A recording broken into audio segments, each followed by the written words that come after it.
La loi corrige les illusions de Gbagbo et de Tidjane Thiam. C'est un texte de notre père Koulibaly Khalilou. Il dit, la loi là, c'est l'ensemble des décisions qu'on a accepté de prendre dans notre société. Il dit, la loi est venue. Les interprétations et la fausse réalité dans laquelle Laurent Gbagbo et puis Tidjane Thiam vivaient là. Ça peut être une fausse réalité optique, ou bien ça peut être mental, ou bien ça peut être une fausse croyance, ou bien ça peut être un faux raisonnement, un raisonnement incorrect. C'est tout ça qu'on appelle illusion, ou bien une mauvaise interprétation même de la réalité. C'est tout ça qu'on appelle illusion. Donc nous, en français simple, on va dire leur folie qui était dans leur tête là. Parce que nous, on aime traduire les choses simplement. Gros français là, c'est pour perdre du temps. Gros français là, c'est pour tromper les gens, il ne faut pas, ils vont comprendre.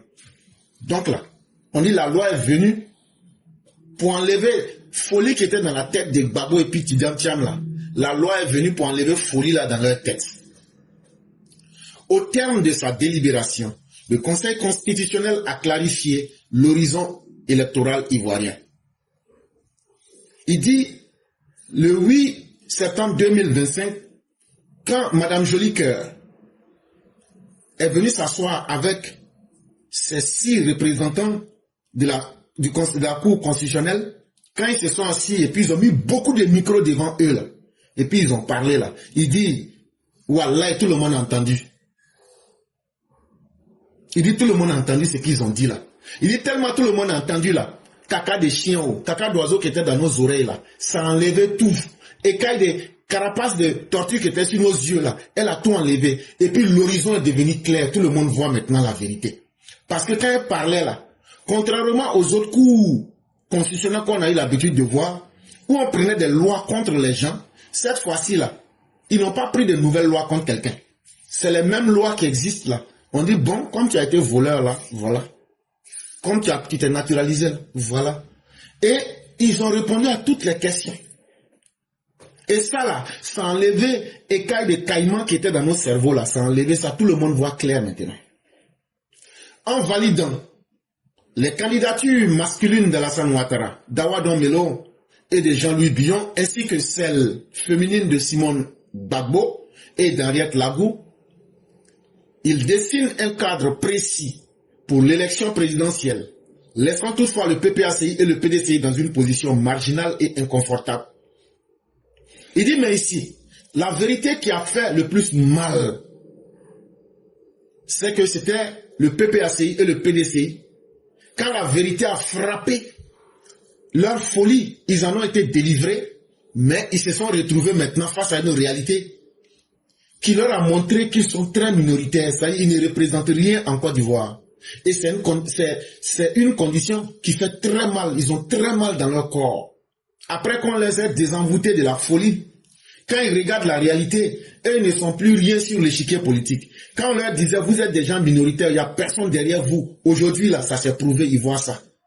Il n'y a personne. On n'a même pas vu quelqu'un se lever pour venir dire, on n'est pas d'accord.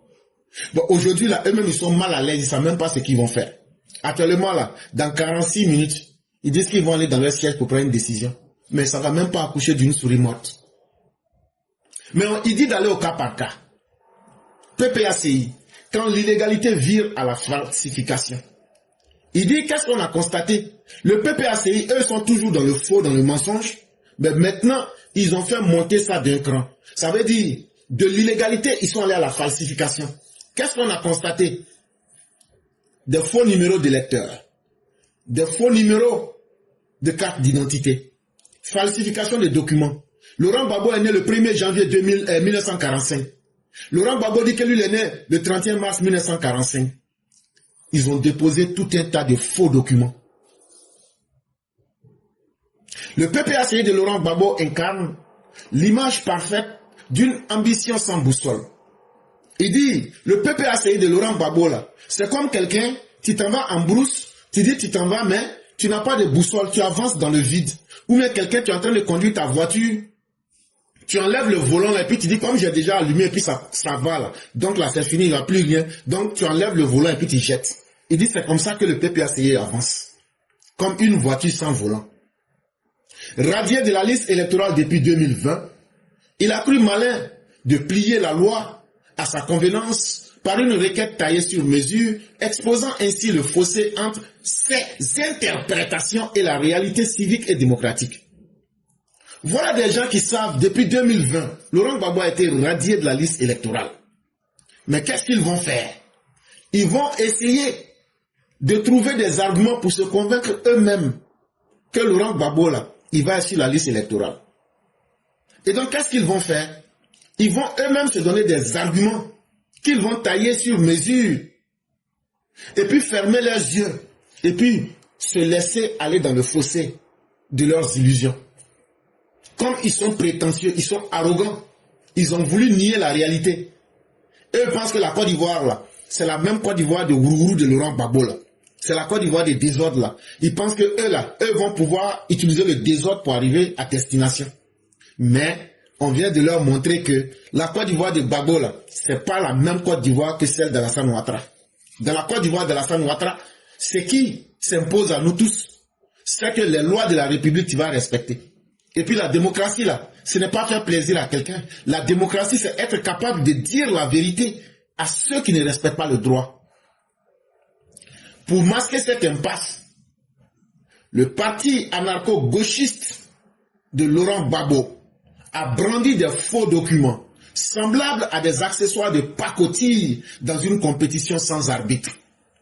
Laurent Gbagbo pensait que les élections, là, c'est un truc de waiko, de ouya-ouya. C'est Maracana des villages, on est en train de jouer. Donc là, il suffit de jouer les gros bras et puis l'arbitre va avoir peur de toi. Donc là, ils sont allés, ils ont déposé assez de faux documents. Ça a commencé d'abord. Il y a Blaise Lazme qui est sorti, que eux, ils ont trouvé un numéro d'électeur de Gbagbo. On leur a dit c'est un faux numéro d'électeur, si vous vous souvenez dans nos émissions. Ils disent que le nom de Gbagbo est sur la liste. On leur a dit, Gbagbo là, la seule, il dit qu'il a été retiré. On a fait l'exercice ici ensemble, si vous vous en souvenez. Après, qu'est-ce qu'ils ont fait?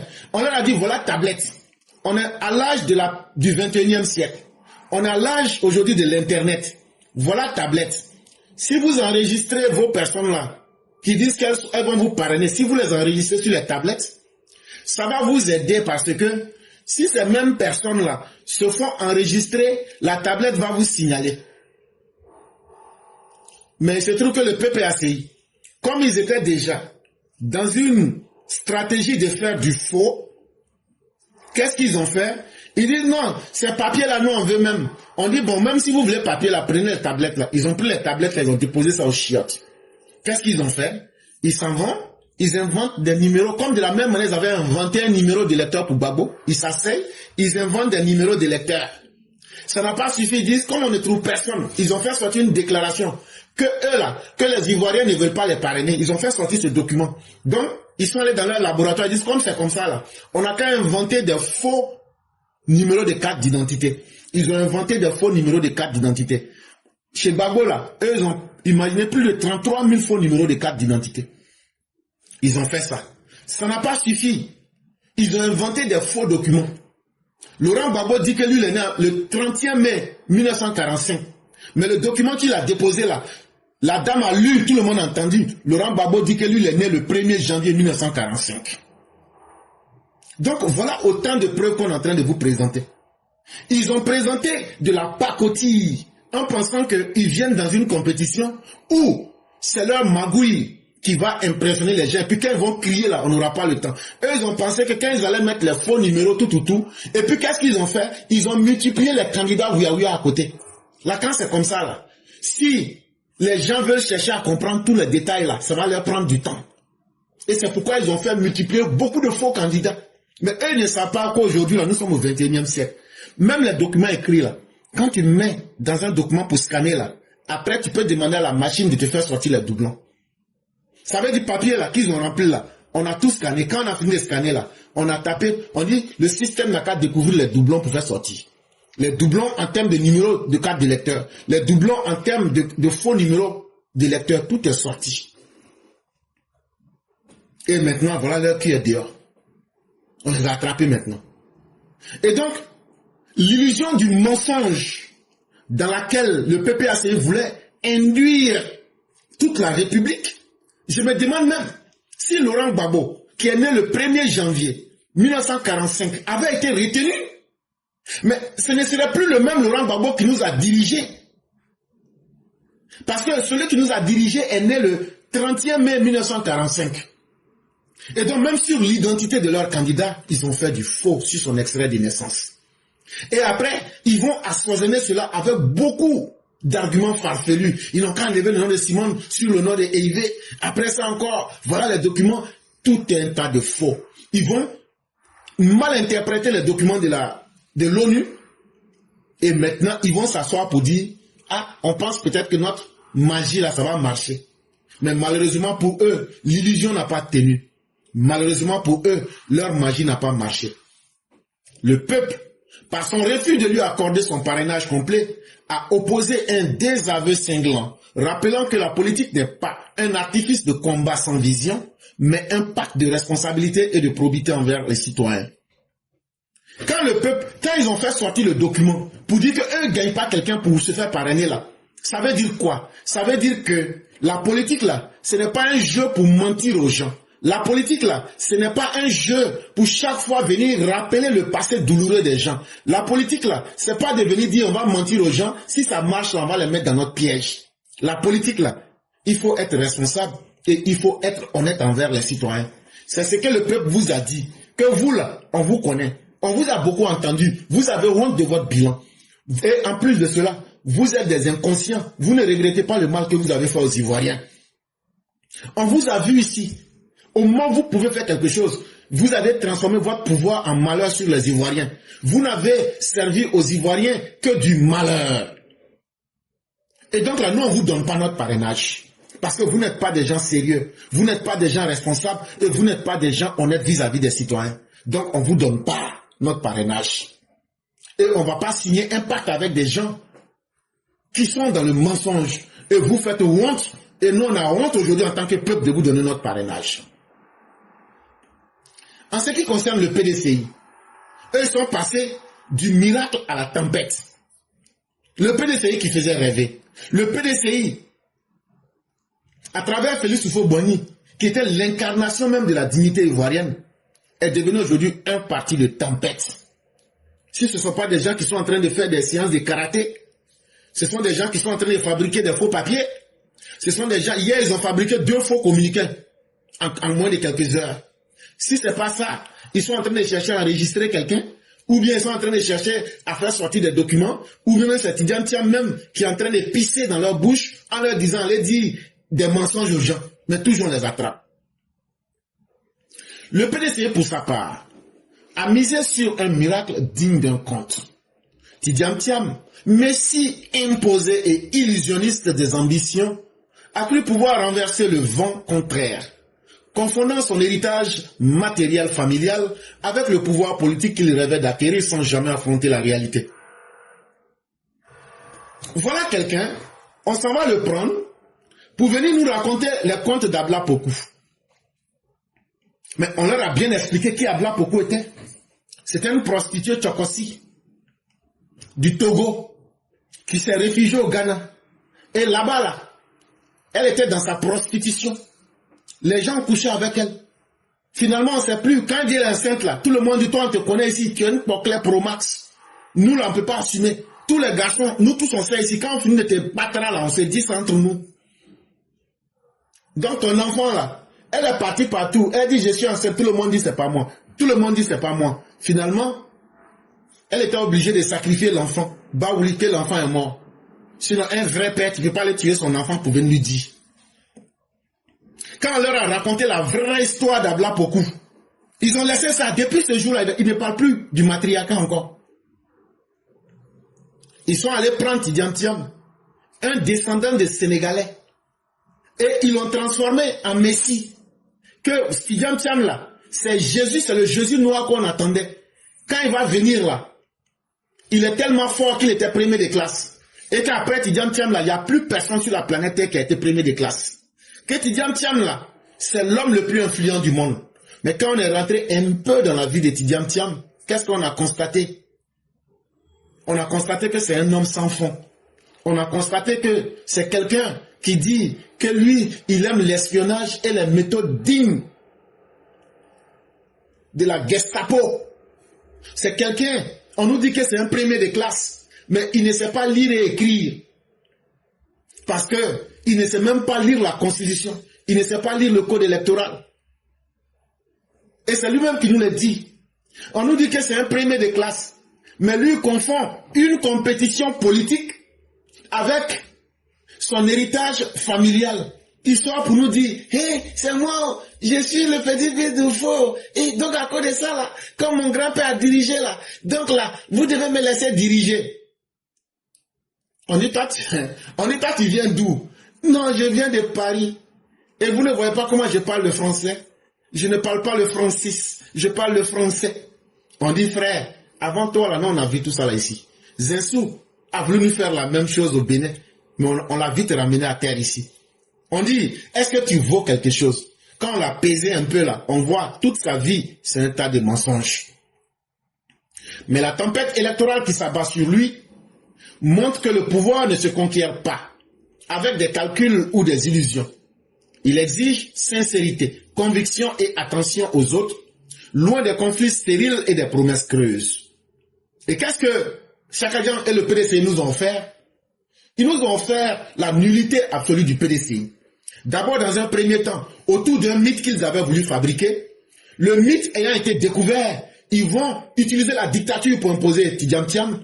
Cela étant découvert, ils vont utiliser le mythe des sentiments. C'est le petit-fils de Félix Houphouët-Boigny, donc faites-lui confiance. Ce mythe-là, on va le casser. Ils vont utiliser le mythe de l'intellectuel aguerri. Mais on découvre encore ici que c'est un fond plat.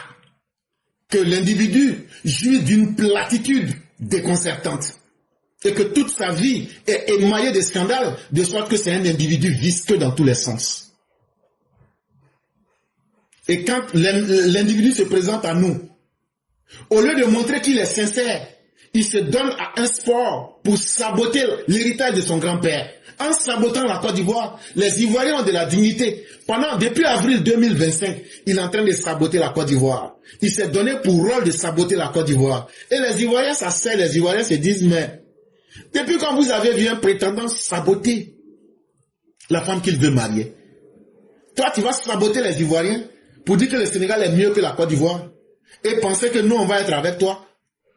Mais tellement il n'est pas du tout intelligent. Le premier de la classe s'est auto-saboté sans le savoir. Parce qu'il ne prêtait pas attention aux autres. Parce que son arrogance ne lui permettait pas de savoir que le peuple, c'est la réalité que nul ne peut vaincre. Et donc il est resté dans un conflit permanent avec sa propre personne.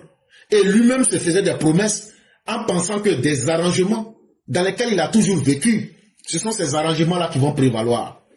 La trajectoire de Tidjam Thiam ressemble à un char de carnaval lancé à toute vitesse. Bruit, fumée, éclat, mais sans aucune direction ni aucune boussole. Pour ceux qui ont eu l'occasion d'assister à des carnavals, vous voyez les chars de carnaval là. Imaginez maintenant un char de carnaval qui est en train de faire du bruit. Et vous voyez la fumée, vous voyez en même temps le char a éclaté. Et on ne sait pas où le char va terminer. Le char est en train d'aller dans le public là-bas. Ah, ceux vers qui le char part là, eux savent comment ça va se terminer. Et donc c'est fini. Le PDCI a été mis en lambeaux. C'est le char a éclaté dans la foule. Imaginez la suite. Il y a des morceaux qui se sont retrouvés chez Babo. Il y a des morceaux qui vont se retrouver au RHDP. Il y a des morceaux qui vont se retrouver au Code, c'est-à-dire le congrès de Jean-Louis Bion. Il y a des morceaux qui vont se retrouver dans la nature. Mais en tout cas, les dégâts sont énormes. Et ça, c'est le petit-fils qui a détruit l'héritage de son grand-père. Est-ce qu'on peut accuser quelqu'un d'avoir détruit le PDCI? Tidjam Thiam, tu as bien joué ta mission. Et quelles sont les leçons qu'il faut retenir de la radiation de ces histrions? Les histrions, ce sont des comédiens, des bouffons. Servir ou dominer, le vrai choix du pouvoir. Ce Dieu improbable, uni dans un front commun, expose le vice caché des hommes politiques obsédés par le pouvoir. Leurs ambitions ne visent pas à améliorer la vie des concitoyens ivoiriens, ni à construire un environnement juste. Elles se résument à écraser l'autre, à accumuler des points de domination, comme dans un jeu cruel. La quête du pouvoir devient un sport absurde, où chaque mouvement se mesure non pas au bienfait collectif, mais au poids de l'ego et au prestige illusoire, transformant la scène politique en arène de rivalité stérile.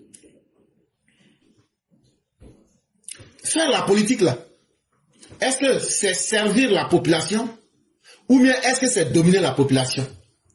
Prenez Gbagbo et puis Tidjane Thiam. De tout leur comportement là, qu'est-ce que vous constatez?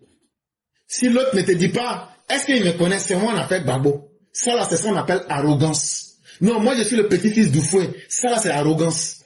Mais vous-même là, vous valez quoi? Ce ne sont pas vos égos. C'est pas votre arrogance là qui va mettre assiette, qui va mettre foutu dans mon assiette. C'est pas vous là, votre arrogance là, qui va mettre mon enfant à l'école. C'est pas votre arrogance là que vous allez utiliser comme un combat de coq pour vous gonfler, pour dire que les Ivoiriens auront peur d'eux.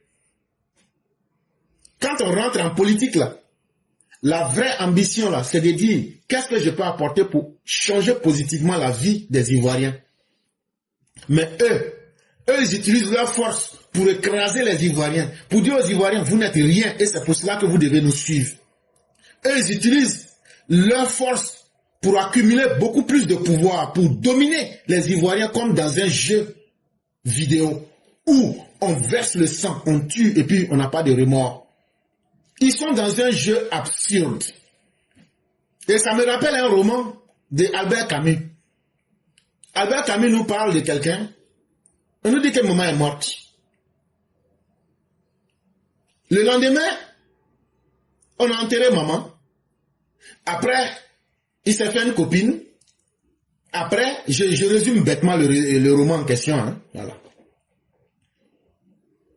Malheureusement pour lui, sur une plage, il aura une scène de crime dans laquelle il va tirer sur quelqu'un. 4 coups de balle alors que la personne était déjà à terre. Il va être condamné. Quand il est condamné, on envoie le curé pour faire des prières pour qu'il se convertisse. Il refuse. Mais dans ce roman-là, quand on fait une lecture philosophique, qu'est-ce qui ressort?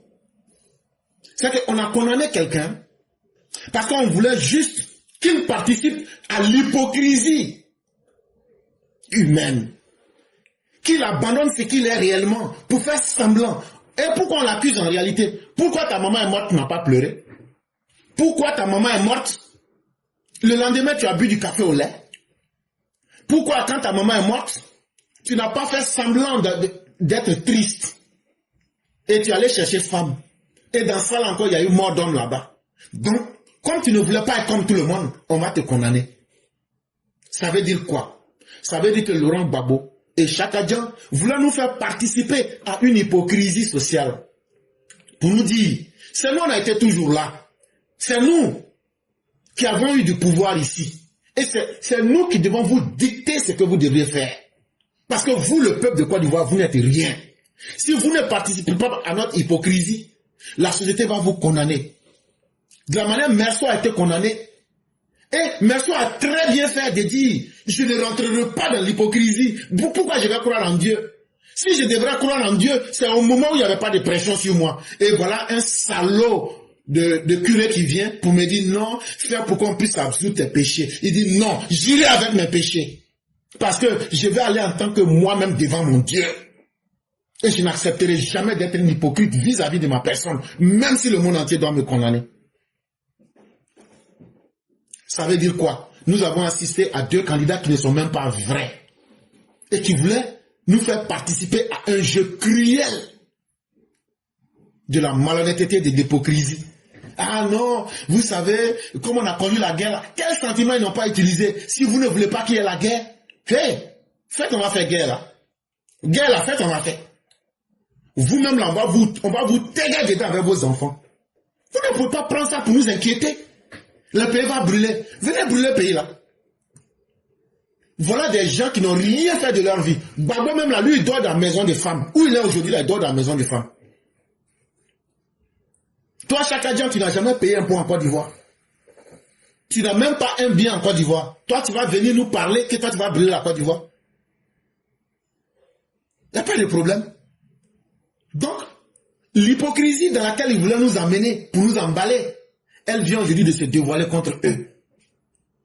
Et ça va leur enseigner le vrai sens de la politique. Le peuple, juge suprême de la scène politique. Et il n'y a pas un témoin et un juge qui est plus fort que le peuple. Et ça, c'est la deuxième leçon qu'ils vont retenir. Le PPACI et le PDCI se révèlent pour ce qu'ils sont, des opportunistes sans conviction, des obsédés par leurs ambitions que par le bien commun. Le PPACI, là, ce sont des opportunistes. Regardez, ils ont fait tellement de mauvaises choses. C'est eux qui s'appellent le FPI. Ils ont fait tellement de mauvaises choses qu'ils n'ont pas été capables de s'assumer. Ils ont changé leur nom. Ils ont honteusement changé leur nom pour se faire appeler aujourd'hui PPACI. Quand tu entends le nom, tu dis, ils aiment donc, au-delà de la Côte d'Ivoire, ils aiment les Africains, c'est faux. Il n'y a pas quelqu'un qui a maltraité et qui s'est amusé à détruire la vie des étrangers plus que le PPACI. Mais ils ont pu réussir cette tromperie pour ceux qui ne les connaissent pas. Ils n'ont pas changé de discours, ils n'ont pas changé de comportement. Ils sont restés toujours dans l'opportunisme. Et cet opportunisme-là, ils vont la pousser dans son point le plus culminant, en allant même faire de faux papiers qu'ils vont les déposer devant le Conseil constitutionnel. Et moi, aujourd'hui, j'en suis à me demander, est-ce que le fait d'avoir déposé ce dossier-là, c'était pas une manière de piéger? Si par extraordinaire, les dossiers avaient été acceptés, on se retrouverait avec un faux Laurent Gbagbo qui est né le 1er janvier 1945. Est-ce qu'il n'aurait pas été capable de poursuivre la Cour constitutionnelle devant les tribunaux internationaux? Et donc, ça doit nous amener à nous poser beaucoup de questions. On va vous obliger à venir rendre compte au peuple. On appelle ça faire acte de reddition. Ça veut dire, c'est pour le peuple, c'est l'argent du peuple que vous avez pris. Du 26 octobre 2000 au 11 avril 2011, venez dire ce que vous avez fait pour les Ivoiriens. On ne sautera aucune étape. Et tant que vous serez incapable, votre opportunisme sans conviction ne va pas prospérer. Et votre anarcho-gauchisme de mauvaise aloi, qui est toujours de créer la violence, vous allez trouver en l'État de Côte d'Ivoire une puissance robuste qui va freiner toute velléité. Quant au PDCI, eux, ils sont obsédés par leurs ambitions. Eux, là, ça fait longtemps, nous, on n'a pas goûté pouvoir depuis 1999. Comme ça fait longtemps, là, laissez-nous, on va manger d'air. Parce que si nous, on reste comme ça, là, nous, on va mourir, et on va mourir dans l'opposition. Or, Dieu ne nous a pas créés pour que nous, on n'a qu'à mourir dans l'opposition.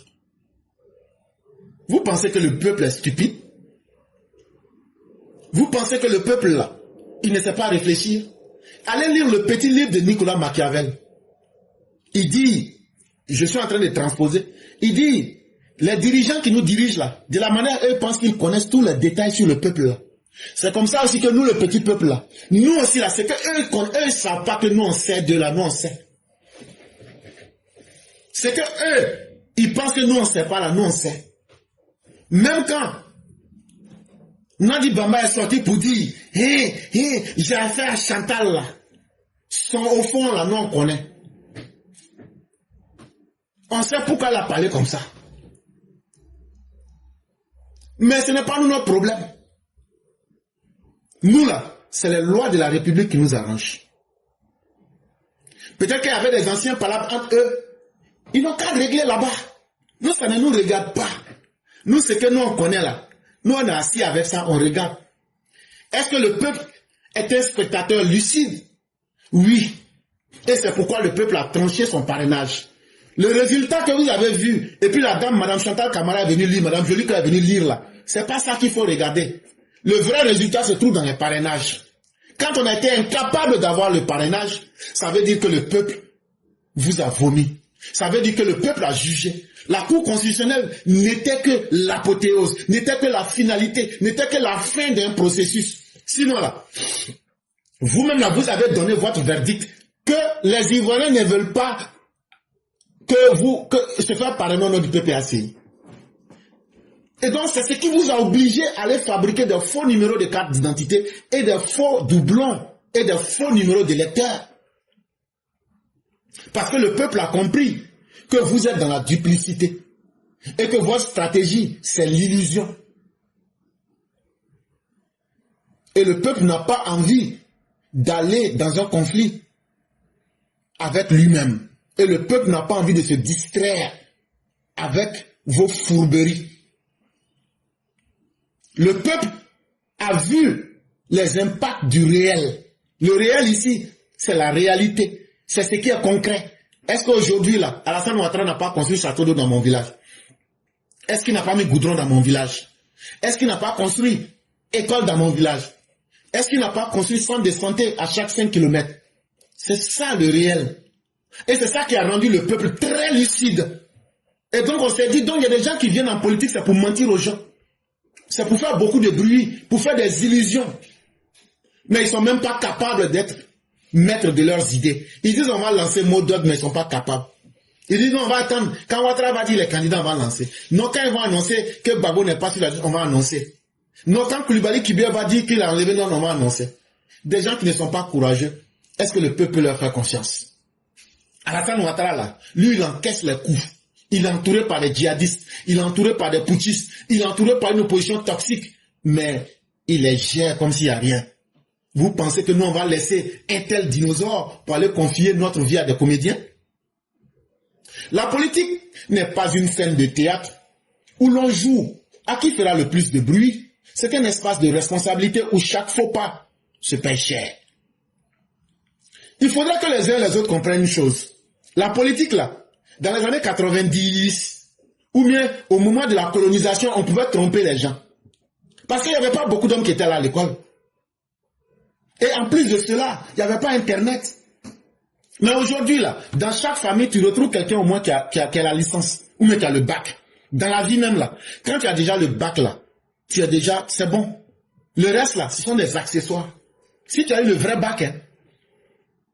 Donc, dans nos familles, là, quelqu'un qui est allé à l'école, qui a eu le bac, là, pour le tromper, là, il faut vraiment te réveiller tôt.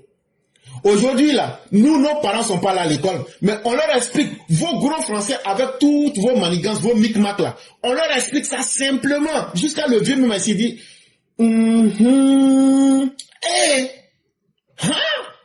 voilà. Regardez le gros français qu'on prend là. Nous, on ramène ça aux Français du village, tout le monde comprend. Hé, attendez, on va vous dire la vérité. Ceux qui parlent gros français là, regardez dans toute l'Afrique de l'Ouest, et dans l'Afrique même là, c'est les parleurs de gros français là qui ont mis nos pays en retard. Parce que quand tu veux parler, eh ben toi qui en illettré, non, toi tu ne connais rien, tu sais qui je suis, j'ai un doctorat. Alors que ce sont des doctorats payés. Et puis, si vos doctorats n'étaient pas payés, pourquoi au contact de la réalité, vous n'avez jamais pu aider vos peuples? Mais regardez, nous autres qui ne sommes pas là à l'école. Les mensonges qu'ils font là, nous on est venus, on a dézingué, on a mis ça au jour aujourd'hui. Les gros français qu'ils écrivent là, on détaille ça, tout le monde comprend. Bon, entre vous et puis nous, qui est utile au peuple? Vous dites que vous voulez faire la politique. La politique là, il n'y a pas une autre définition de la politique. La politique là, comment je vais utiliser mon intelligence pour aider beaucoup de personnes pour qu'ils se sentent à l'aise.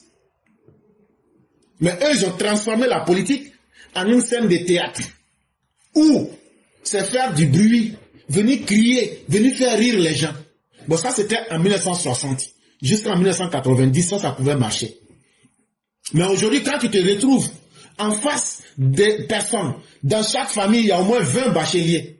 Et il y a Internet dans nos familles. Vous ne pouvez plus tromper. Parce que quand des gens entendent quelqu'un comme l'éclaireur pro-vérité, que tu l'aimes ou que tu ne l'aimes pas, son message là va te toucher quelque part. Parce que tu te dis, il est en train de dire quelque chose ici là, même si je ne l'aime pas là, c'est la vérité. Il est en train de parler là, il ne parle pas pour lui-même. Il est en train de parler là, il ne parle pas pour avoir un salaire.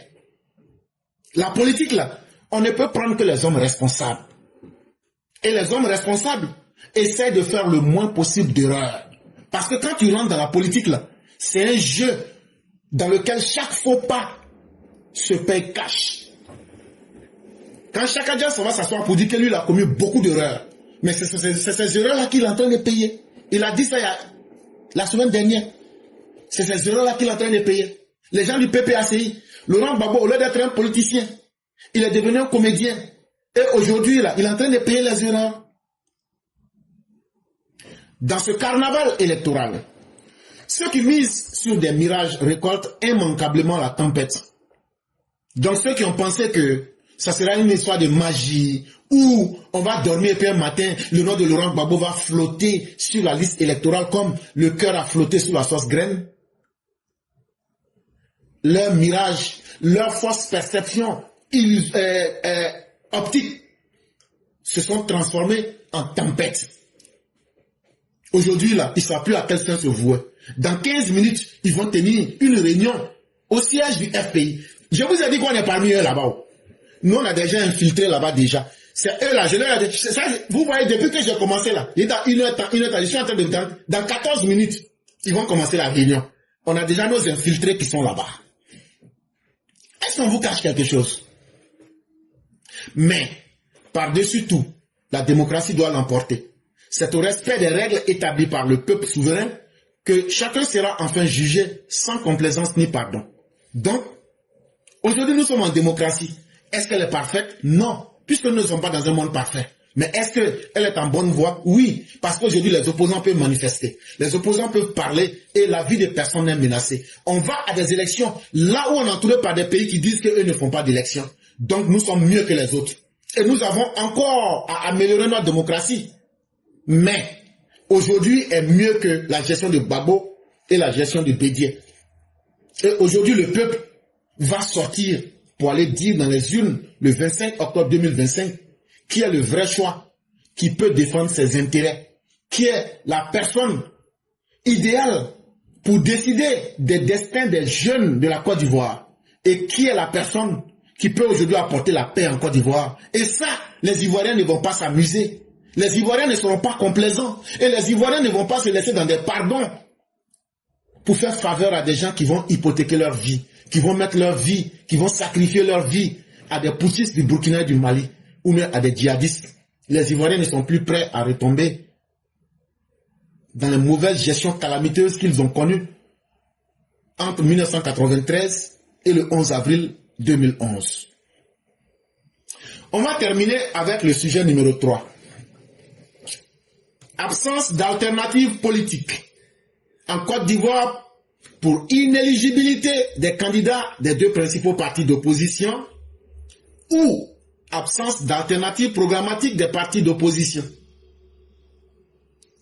En français simple, est-ce qu'en Côte d'Ivoire, là, à part le RHDP, là, on ne peut pas trouver une autre forme de politique? Tellement on ne peut pas faire une autre forme de politique et de politiciens. Juste quand on va dire, à part le RHDP là, il n'y a pas une autre alternative politique, non, il faut éliminer tous les autres candidats. Ou bien, est-ce que c'est parce que ceux qui se disent être des opposants, ils sont tellement opposants qu'ils sont devenus incapables de proposer des projets de société à la population? Donc, entre ces deux facteurs-là, le père Alexis Diat nous dit que la nuance est de taille. Il dit qu'il faut beaucoup de précision pour que les gens comprennent réellement la réalité. Le résultat de la présidentielle ivoirienne d'octobre 2025 ne laisserait que très peu de doutes en l'absence d'alternative. Autrement dit, en raison de l'inéligibilité des candidats des deux principaux partis d'opposition, comme l'écrit un célèbre journaliste panafricain. Il y a un journaliste qui dit qu'en Côte d'Ivoire, là, les résultats des élections de 2025, là, qu'il n'y a pas de doute à se faire, que parce qu'il y a une absence d'alternative politique, parce qu'il n'y a pas de politiciens qui sont en face, qui peuvent proposer une autre manière de faire la politique. Et ça, il le dit parce que ceux qui pouvaient faire une autre forme de politique, c'est-à-dire Gbagbo et puis Chakadjan, ils ont été éliminés. Voilà comment lui conclut. C'est un journaliste qui a dit ça dans son journal.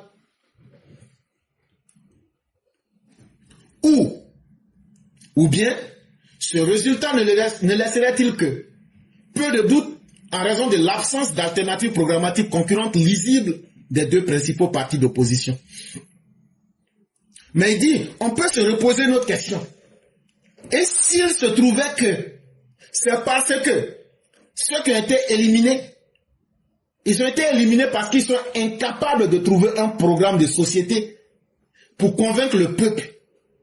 Est-ce que ce n'est pas leur incapacité à pouvoir s'asseoir, utiliser leur raison pour mettre en place une autre forme de proposition aux Ivoiriens, alors qu'ils disent qu'ils sont politiciens? Mais est-ce qu'ils veulent toujours faire les mêmes choses pour aboutir au même résultat?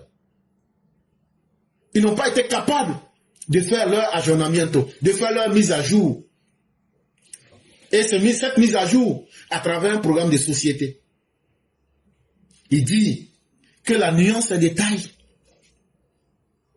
Dans le premier cas, le résultat prévisible de la présidentielle d'octobre 2025 serait la conséquence d'exclusion délibérée des deux candidats de l'opposition et de leur programme par le parti au pouvoir afin d'éliminer en Côte d'Ivoire la concurrence politique. Il dit, si tu prends ce que le journaliste avait dit, tu auras l'impression qu'en Côte d'Ivoire, le RHDP a éliminé des candidats avec leur programme de campagne pour que le RHDP soit le seul parti qui va rester sur la scène politique ivoirienne. Ça, c'est cette impression-là que tu auras à travers ce que lui dit. Mais dans le deuxième cas, les résultats prévisibles de la présidentielle d'octobre 2025 seraient dus à l'incapacité programmatique et politique des deux principaux partis d'opposition, à leur incapacité à se renouveler pour répondre aux nouvelles demandes démocratiques d'un peuple qui a changé, à présenter à ce peuple une offre politique alternative d'opposition. Il dit, mais dans le deuxième cas, qu'on ait laissé ces personnes, ou bien qu'on les ait retirées, la vraie réalité, c'est qu'ils ont été incapables d'avoir un programme de société. Ils n'ont pas été capables de renouveler les demandes parce qu'ils ne sont pas allés vers les Ivoiriens pour demander en 2025 là, quels sont vos vrais besoins.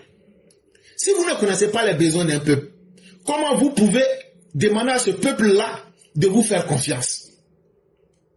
Si vous ne proposez rien en termes d'offre politique à ce peuple-là, pour lui dire, c'est vrai, nous aussi, nous on s'est adapté parce que le monde a changé. Comment ce peuple-là va vous faire bêtement confiance? Dans le premier cas, l'on aurait affaire à un déni de démocratie organisé par le parti au pouvoir qui tenterait de monopoliser les mandats électoraux, de se perpétuer au pouvoir par la ruse. Ils disent, si on s'en tient à la première conclusion du journaliste, c'est que Alassane Ouattara avec son RHDP sont en train de pratiquer la dictature et donc ils sont en train de monopoliser le pouvoir. Ils prennent le pouvoir pour eux-mêmes et toute personne qui veut le pouvoir, on va l'écarter par la ruse. Sachez ici, quand vous lisez le petit livre de Nicolas Machiavel, Le Prince, on obtient le pouvoir par trois sortes, par trois manières. On peut obtenir le pouvoir par le lien de sang, c'est-à-dire, par exemple, si mon père était roi, s'il meurt, je deviens roi. On peut obtenir le pouvoir par la violence, et ça, le meilleur exemple, le Burkina Faso, le Mali, et le Niger. C'est-à-dire, tu tues celui qui était là et qui prend le pouvoir. Mais, dans notre démocratie, on utilise et on obtient le pouvoir par la ruse. Mais la ruse a plusieurs niveaux. On peut utiliser la ruse des urnes. On peut utiliser la ruse des lois. Et donc ici, le journaliste tenterait à nous faire croire que le RHDP utilise la ruse des lois, manipule les lois pour se maintenir au pouvoir. Et que donc, il y a un sabotage de la démocratie en Côte d'Ivoire. Mais lorsque nous revenons au deuxième cas, l'on aurait affaire à une incapacité des deux principaux partis d'opposition à présenter aux Ivoiriens une offre alternative des candidatures programmatiques susceptibles de concurrencer l'offre du parti politique. Mais il dit, lorsque vous revenez au deuxième cas, qu'est-ce que vous constatez? C'est parce que le PPACI et le PDCI, incapables de mettre un projet de société en place, incapables de faire un bilan, incapables de se projeter dans l'avenir en faisant des programmes de campagne pour séduire les Ivoiriens, là où ces deux partis ont été incapables de rendre compte aux Ivoiriens de leur passé, de faire rêver les Ivoiriens avec un message réel présent et de proposer un projet de société. On voit que le RHDP, lui, il dit, jugez-moi sur mon bilan, jugez-moi sur ce que je suis en train de faire et jugez-moi sur ce que je peux encore faire. Parce que nous avons une offre programmatique, nous avons un bilan qui sont en notre faveur. Ça, c'est le RHDP. Au-delà des problèmes judiciaires de son candidat, dont les raisons me semblent internes, à un problème de succession dans le parti, quelle fut l'alternative programmatique conservatrice de droite républicaine représentée aux Ivoiriens après le décès de Félix Houphouët-Boigny par le PDCI d'Henri Konan Bédié à partir des années 1995, dont hérite aujourd'hui Tidjane Thiam. Ok. Chers Ivoiriens, allez un peu en arrière. Oufou est là, même quand on était dans le parti unique, il faisait campagne et il faisait programme de campagne. Mais aujourd'hui, là, après 1993, quand Félix Houphouët-Boigny meurt, de 1993 jusqu'en 1999, est-ce que vous avez une fois entendu Henri Konan Bédié dire que voilà son programme de campagne? Et Thiam est venu prendre le PDCI dans ce même contexte. Il n'a pas fait de programme de campagne. Lui, l'homme le plus intelligent de la planète. Il veut séduire les Ivoiriens, mais n'a pas pu faire de programme de campagne. Au-delà des problèmes judiciaires de son candidat, quelle fut l'alternative programmatique révolutionnaire ou progressiste socialiste de gauche républicaine présentée aux Ivoiriens par le PPAC de Laurent Gbagbo durant sa gouvernance entre 2000 et le 11 avril 2011. Quand Laurent Gbagbo a pris le pouvoir le 26 octobre 2000, lui-même là, il a dit que lui n'a pas de programme de campagne, hein, que les Ivoiriens n'ont qu'à le voter, qu'après il va leur montrer ce qu'il va leur faire. Et ce qu'il nous a montré là, en tout cas, ce n'est pas le programme d'un parti socialiste. C'est les charniers, c'est les viols, c'est les pogroms, c'est la débauche, c'est la gestion scabreuse, la gestion au hasard. Il a conduit le pays dans une guerre civile. Et Laurent Gbagbo était fier d'avoir pour premier ministre, pour meilleur premier ministre, un chef rebelle qui s'appelait Soro Guillaume. Mais Laurent Gbagbo, quand bien même qu'il a usurpé le pouvoir en 2005, il n'a pas présenté de programme de campagne. En 2000, il n'a pas présenté de programme de campagne. En 2005, il n'a pas présenté de programme de campagne. En 2010, il n'a pas présenté de programme de campagne. En 2025, il n'a pas présenté de programme de campagne. Mais c'est quel politicien qui veut séduire les Ivoiriens mais qui est incapable de leur dire voilà ce que je peux faire pour vous. Le citoyen lambda n'en voit aucune. Et donc que ce soit le PDCI ou bien le PPACI, ils ont vidé la politique de son sens. Si je ne te propose rien pour te dire voilà ce que je peux faire, est-ce que demain, je peux venir te dire, ah, comme nous on t'a voté là, il faut que tu fasses quelque chose. Ce n'est pas possible. Et le peuple ne voit pas son intérêt ni avec le PDCI, ni avec le PPACI. Mais le peuple sait une chose.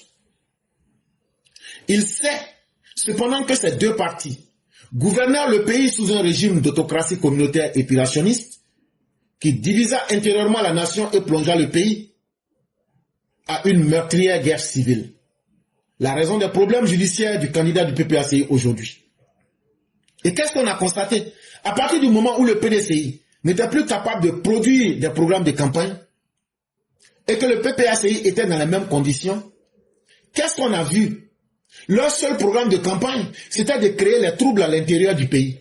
Et comment créer les troubles à l'intérieur du pays? Il faut créer des communautés, les diviser, les mettre en guerre. Et comme ça, tant qu'ils seront dans la guerre, ils vont oublier. Tant qu'ils seront sous le poids des actes meurtriers de la guerre civile, ils vont oublier la politique. Et comme ça, eux, les politiciens, là, eux n'auront pas de compte à rendre. Donc quelqu'un qui rentre dans la politique, qui n'a pas de programme de campagne, sachez que si vous lui confiez votre destin, il va vous opposer les musulmans contre les chrétiens contre les comiens, les doulas contre les sudistes contre les gens de l'Est contre les gens de l'Ouest. Là, quand c'est comme ça, le temps que vous allez finir votre guerre, là, eux, ils ont fini. C'est la même chose. Les documents historiques en attestent. Et ce que nous vous disons là, ce ne sont pas des choses que nous inventons. La réalité historique, les livres sont là, la réalité est là, les vidéos sont là, les vases sont là. Il semblerait donc que la raison profonde de la prévisibilité du résultat de l'élection présidentielle d'octobre 2025 tienne à ces deux faits majeurs. L'incapacité programmatique du PPACI et du PDCI et leur discrédit politique durable en raison du bilan de leur gouvernance respective et l'absence d'ajournement critique partisan pouvant permettre de restaurer leur crédibilité politique. Il dit, la vraie conclusion qu'il faut dire aux gens, sans tromper les gens là.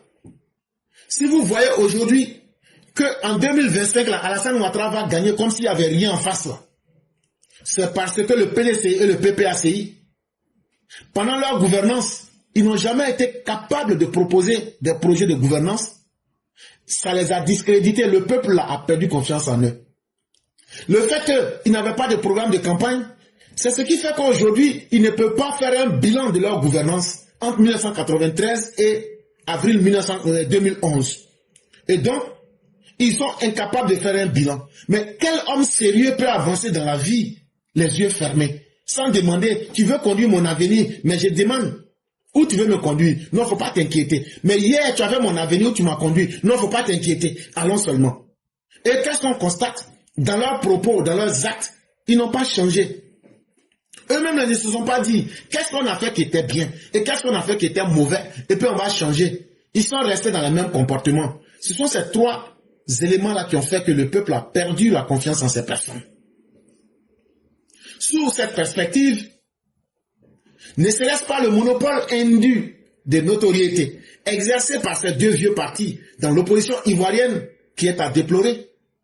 Un monopole de statut acquis, mais qui est indu et qui étouffe la visibilité des nouvelles forces, tentant de se donner une définition d'opposition programmatique et sociétale en Côte d'Ivoire. Est-ce que ce n'est pas le fait que ces deux partis-là, se disant que comme nous on a le PDCI, nous on a le FPI, PPACI qui a dirigé, donc de toutes les façons là, on s'en fout, de toutes les façons, les gens seront condamnés à être avec nous. Et là il faut aussi avertir le RHDP. Et quand tu lis le livre de Simone Veil, ça te dit, c'est pourquoi il ne faut pas avoir le pouvoir avec excès, sinon ça finit par te mettre dans les mêmes conditions, et tu finis par t'oublier. Et ces partis-là, le PDCI et le PPACI, comme ils avaient déjà dirigé, ils se sont dit de toutes les façons, il y a des gens qui seront toujours avec nous. Et donc, on n'est pas obligé de changer. On n'est pas obligé de faire des mises à jour. On n'est pas obligé de nous questionner sur ce qu'on a fait qui est bien ou même mauvais. De toute façon, on existe déjà il y a longtemps. Donc là, les gens nous connaissent déjà. Donc là, on n'est pas obligé de chercher à séduire qui que ce soit. De toute façon, il y a certains Ivoiriens qui seront serrés de nous. Comme on a déjà le monopole d'un statut qui est acquis là, et on a déjà de la visibilité là, ils seront obligés de faire avec nous. Et donc là, on n'est pas obligé de leur donner un programme de campagne, on n'est pas obligé de leur donner un programme de société, on n'est pas obligé de leur rendre le bilan de notre gestion, on n'est pas obligé de faire une mise à jour pour dire, voilà où on a réussi, voilà où on n'a pas réussi, on va ramener les mêmes vieilles choses. Et c'est dans cette erreur-là qu'ils sont tombés. Il semblerait donc que le problème de la démocratie ivoirienne, l'absence d'alternative politique, ne soit pas due à une soi-disant exclusion des deux principaux candidats de l'opposition par le parti au pouvoir. Il dit donc la vraie conclusion que les uns et les autres doivent retenir, ce n'est pas parce que Tidjane Thiam et Gbagbo ont été éliminés que c'est ce qui fait qu'il y a un problème dans la démocratie ivoirienne. Non, c'est un arbuste on voudrait prendre pour cacher même la forêt. La vraie problématique, c'est la confiance perdue du peuple vis-à-vis des politiciens qui pensaient qu'eux étaient un terrain conquis et que du fait qu'ils sont là il y a longtemps, il n'y a rien qui peut leur arriver. Aujourd'hui, le peuple dans sa maturité, cette maturité qui est née de la soif que déjà un politicien peut venir, là où on dit on ne peut pas faire pont là, lui il fait pont superposé. Là où on dit on ne peut pas construire 2 universités, où on avait promis une université en 6 mois, mais qu'on n'a pas pu faire en 11 ans, ce politicien Alassane Ouattara vient, lui réalise 9 universités en 14 ans. Quand le peuple a vu ça, qu'on a électrifié des villages depuis 1960 qui n'avaient pas l'électricité, qu'on a apporté l'eau courante au fond fin des campements, quand le peuple a vu ça, ça a réveillé le niveau et élevé le niveau de conscience du peuple. C'est ça qui a fait que ces candidats ont été vomis. Si ces candidats valaient quelque chose, malgré tout ce qu'eux-mêmes utilisent comme atout, pourquoi ils n'ont pas été capables d'avoir les parrainages? Donc, ce n'est pas le résultat de la Cour constitutionnelle qui est à blâmer, mais c'est d'abord l'incapacité de ces personnes sur le terrain à convaincre les Ivoiriens. Et ça, on ressent ça à travers les voix au parrainage qu'ils n'ont pas pu acquérir. Ce problème semble dû à l'incapacité des deux principaux partis de l'opposition ivoirienne, à se définir comme opposition constructive, à ouvrir les perspectives, ou tout le moins à assumer le programme inavoué d'ethno-nationalisme et d'autocratie communautaire d'extrême droite ou d'extrême gauche qui est le leur. Il dit, le vrai problème en Côte d'Ivoire, ce ne sont pas les problèmes imaginaires que les gens veulent trouver pour trouver un défaut à la démocratie. La démocratie en Côte d'Ivoire n'a pas de défaut. Elle est certes imparfaite, mais elle envoie de s'améliorer. Le peuple a pris les leçons qu'il devrait prendre. Et nous, qui sommes des critiques, nous on critique le régime ici. On propose des solutions. Le régime est obligé aujourd'hui de s'améliorer. Il dit, mais le vrai problème, c'est que nous n'avons pas en Côte d'Ivoire une opposition constructive. On n'a pas une opposition qui a dans son esprit la volonté de vouloir aider les Ivoiriens à évoluer. Il dit c'est ça le premier problème des opposants ivoiriens et non de la démocratie. La démocratie n'est pas le problème. Quand tu es malade, ce n'est pas le docteur qui te rend malade. Le problème c'est la maladie. Le problème n'est pas le docteur. Lui ne peut faire que ce qu'il peut. La démocratie ici c'est comme un docteur. Lui s'offre à nous à travers ses services. À nous maintenant de savoir utiliser le service.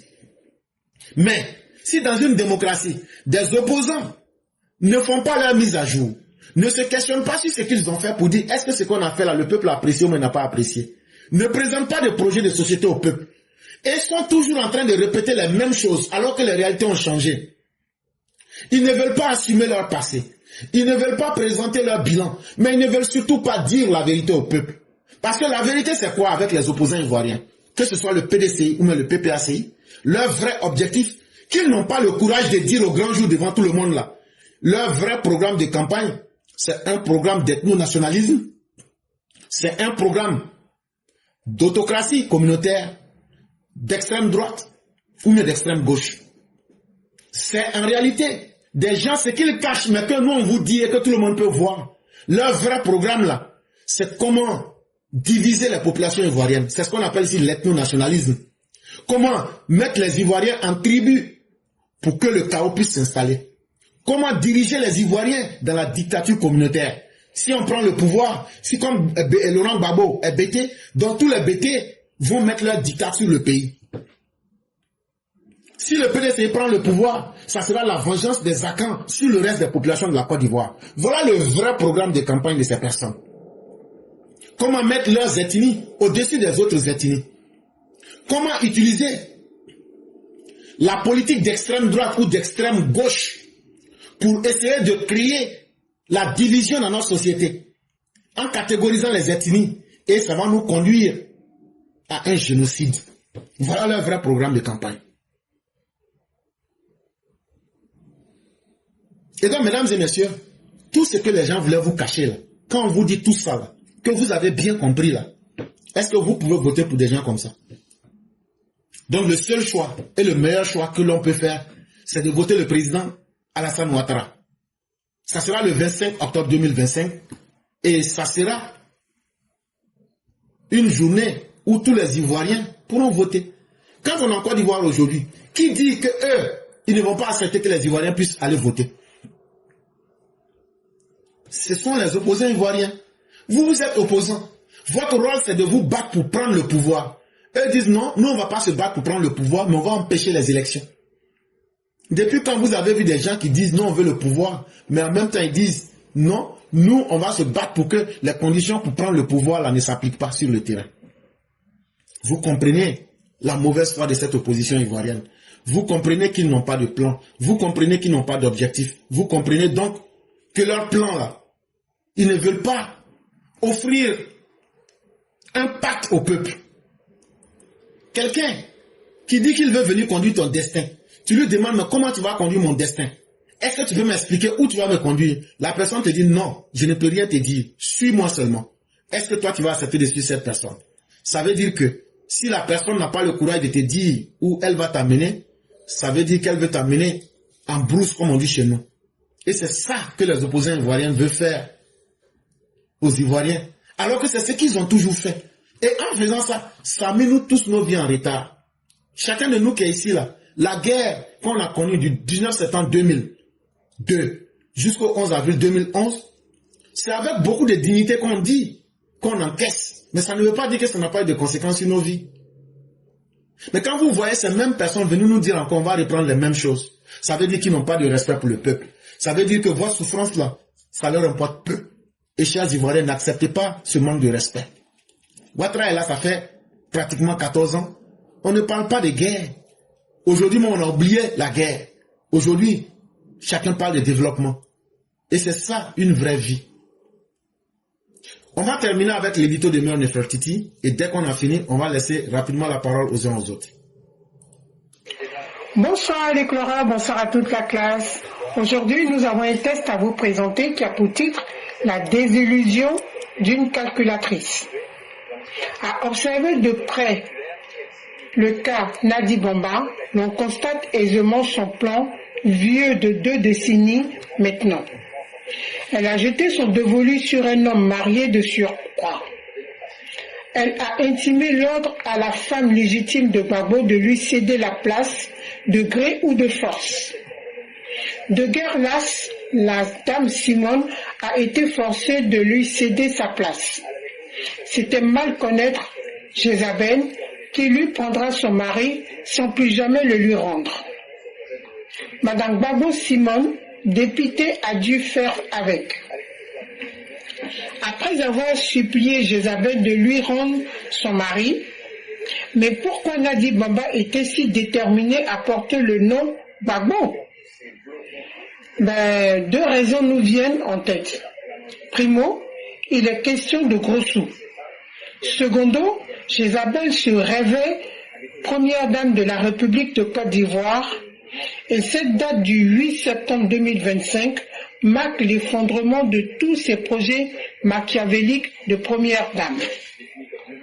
C'est à croire qu'elle n'est pas aussi intelligente qu'elle voudrait le faire croire.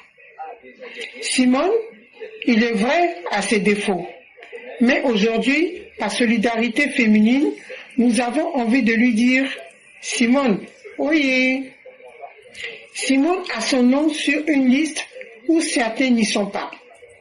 En plus, cerise sur le gâteau, Simone, pour savourer sa victoire, ira aux urnes avec le patronyme Gbagbo.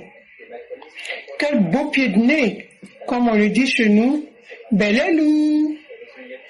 Comme quoi, la vengeance est un plat qui se mange froid. Nadi, adieu tes rêves. Réveille-toi. Le soleil est déjà au zénith. Merci. Test coécrit avec Mère Blanc et Mère Nefertiti. Vive les EPV. Vive le Prador dans la santé et la longévité. Vive la Côte d'Ivoire vers son développement. Aimons-nous vivants. Mère Nefertiti. À bientôt. Vraiment merci à Mère Nefertiti. Merci encore pour ce très beau texte. Elle nous parle de Jézabel. Et c'est très important, je ne sais pas où elle a enlevé cette inspiration, mais elle explique tellement bien les choses. Et laissez-moi vous raconter un peu l'histoire de Jézabel. En tout cas, dans la Bible, Jézabel, c'était l'une des reines des Phéniciens. Son papa s'appelait Itobaal, premier, si vous voulez. Et puis, elle-même, elle va marier le roi d'Israël qu'on appelle Achab. Mais Jézabel était très méchante. Et en plus de cela, c'était une adoratrice de Baal. Baal, c'est qui? Baal, c'est un fétiche que les Juifs adoraient. Baal, vous pouvez le prendre comme le seigneur ou maître de la nature, c'est ce que ça veut dire. C'était dans cette adoration-là qu'ils étaient. Aujourd'hui, quelqu'un qui prend les enfants des gens pour les offrir à la mort, est-ce que tu n'es pas une Jézabel? En tout cas, hier, moi, j'étais sur la page de Jézabel. Je ne l'ai pas loupé là-bas. Je l'ai bien mis pendant au moins 1 heure du temps. Et c'est dans ces conditions-là que Jézabel, qui est connue pour sa méchanceté et ses pratiques païennes, parce qu'il faut être une païenne pour sacrifier les enfants des autres. Et quand je parle, la Bible nous dit qu'elle était à l'origine de la mort de Naboth. Et c'est ce qui va faire qu'elle va rentrer en conflit avec le prophète Élie. Et le prophète Élie va lui dire, toi là, toi Jézabel là, tu vas mal mourir ici. Il dit, oh, ton ventre là, on va ouvrir ça, tes intestins là, ce sont les chiens qui vont venir manger ça. Et c'est comme ça que ça s'est terminé. À force de sacrifier les enfants des autres, Jézabel, avec tes turpitudes et tes pratiques païennes, tu risques de mal finir. Et il est mieux qu'on te le dise. Et il serait mieux pour toi de changer. Parce que il y a un temps à toute chose. Après les pratiques païennes qui se sont déroulées entre le 26 octobre 2000 et le 11 avril 2011, aujourd'hui, la bonne parole nous est parvenue. Nous avons aujourd'hui l'évangile. L'évangile, c'est ce qui est concret. L'évangile, c'est ce qui nous donne la vie. L'évangile, c'est celui qui nous construit des hôpitaux. L'évangile, c'est ce qui nous donne confiance en la vie. Et nous n'allons pas accepter de suivre ceux qui pratiquent les rituels du démon. Merci beaucoup à la reine Nefertiti. Sachez aussi que Baal, on peut l'appeler Baalbek, c'est la même chose. Mais il y a des personnes qui sont l'incarnation vivante même de cette divinité païenne. Et ça, chers Ivoiriens, ils aiment, hier je lui ai écrit, il dit, tu aimes verser le sang des enfants des autres, mais ton enfant là, pourquoi tu ne viens pas aussi pour faire de lui un héros? Parce que si allait se faire mettre en prison, si tu aimes vraiment les enfants des autres, ce que j'ai dit ici, là, je suis allé répéter sur sa page. Parce que trop, ça n'est de trop. Chers Ivoiriens, vos enfants ne sont pas des sujets d'expérimentation des autres. Mais si vous ne comprenez pas, en tout cas, ce ne sont pas les occasions qui vont manquer. Toute tentative, action, réaction, neutralisation. Maintenant, ceux qui ne croient pas, ils n'ont qu'à essayer. Il n'y a pas quelque chose qui corrige mieux que les conséquences.